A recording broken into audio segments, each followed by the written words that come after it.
At 3:30, we got number 19, Miami, who's 7-6. Traveling to Florida, who went 5-7 last year. Miami favored by 2.5 points on ABC.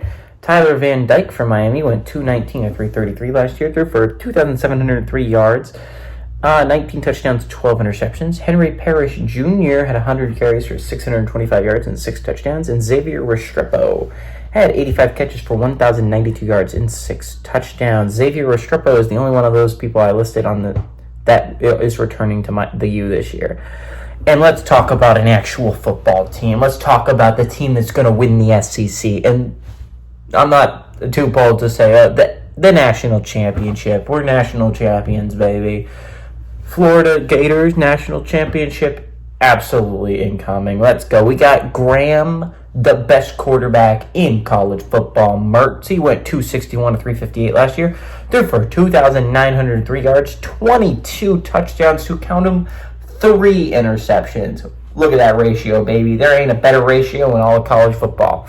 Montrell Johnson Jr. had 152 carries for 817 yards and 5 touchdowns, and that wasn't even as the primary back. That was my boy just doing his work with Trevor Etienne stealing the spotlight, hogging it, if you will. He didn't deserve it, and that's my boy Montrell. He's going to be the number 1 back this year. He's our back.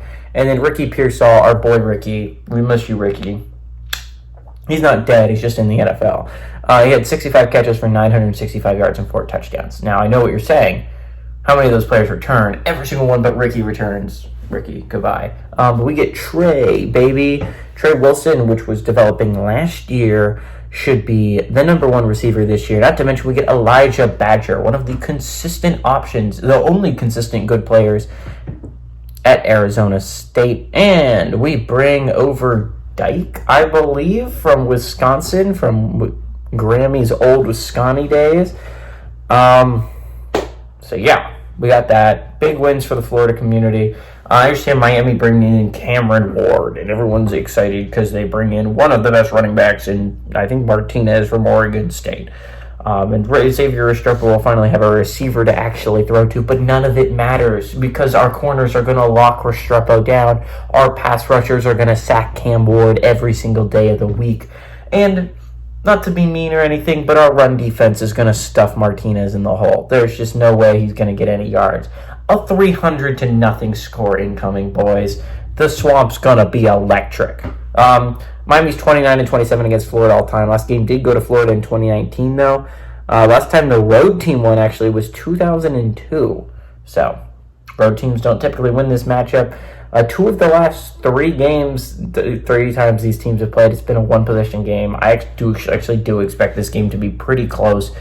I do think Florida's the better squad. I'll say it. I mean, if I do think Miami maybe at the end of the year is a better squad, but I think right off the bat we bring a lot of experience. We bring a lot of players that have played a lot together, and Miami is bringing a lot of players that haven't played a lot of football together and trying to mush them. And while that might end up working in the long term, I do think in the short term, it's going to go to Florida's advantage. I like Florida more. I think Florida's going to win. I think it's going to be a big win in the Swamp. I think we're going to be electric, baby. And we're winning the home opener in the Swamp again. Give me the Gators to win this one. And obviously pull off the upset on home.